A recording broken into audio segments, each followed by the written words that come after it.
Hey guys, Josh here with Team No Excuses on behalf of dietsandreview.com for your Money Hungry Episode 4 recap.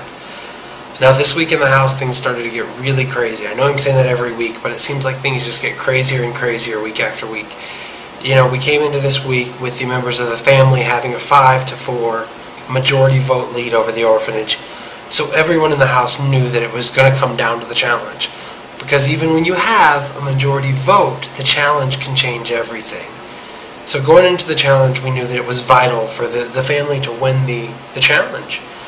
And what ended up happening was originally the plan was to go for Mission Slim Possible. That's a little bit of insider information you're going to get here on Diets and Review.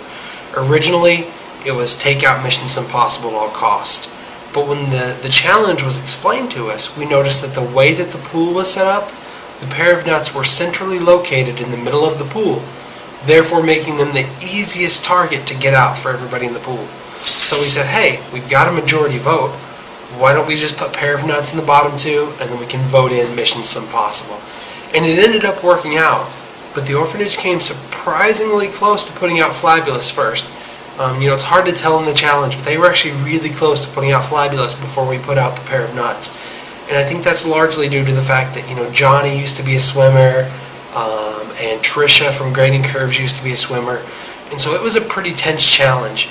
A couple things they cut out from editing. There were a lot more words in the eliminated section of the pool. A lot more words, a lot more harsh words shared between Philip and Marco that you didn't get to see. And, at the time I remember hearing them and wondering, are they going to put that on TV? But this isn't the place for those types of words either.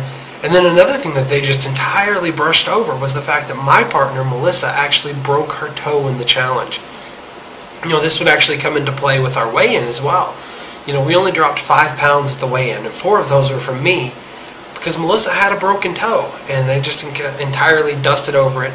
But I guess I understand, you've got, 4 days, 5 days worth of footage to cram into 42 minutes with commercials. It's kind of hard to figure out what to put in there. But one thing, the big storyline from this week was the fight. And I have to tell you that happened exactly like it appeared. The intensity was there, the drama was there, and I thought those guys were going to come to blows, Obviously, being at home watching the show, we all find out things later on as well. We found out that part of the reason that the drama was there was that Dave had thought that Double Chocolate was approached by Mission Slim Possible. That turned out not to be true. But all I can say is thank goodness that happened, because that obviously made my life this week in the house a lot easier. It's going to be interesting to see how things play out going forward. I hope you'll tune in here to us at dietsandreview.com next week for the Money Hungry recap. Again, this is Josh from No Excuses. Have a great day.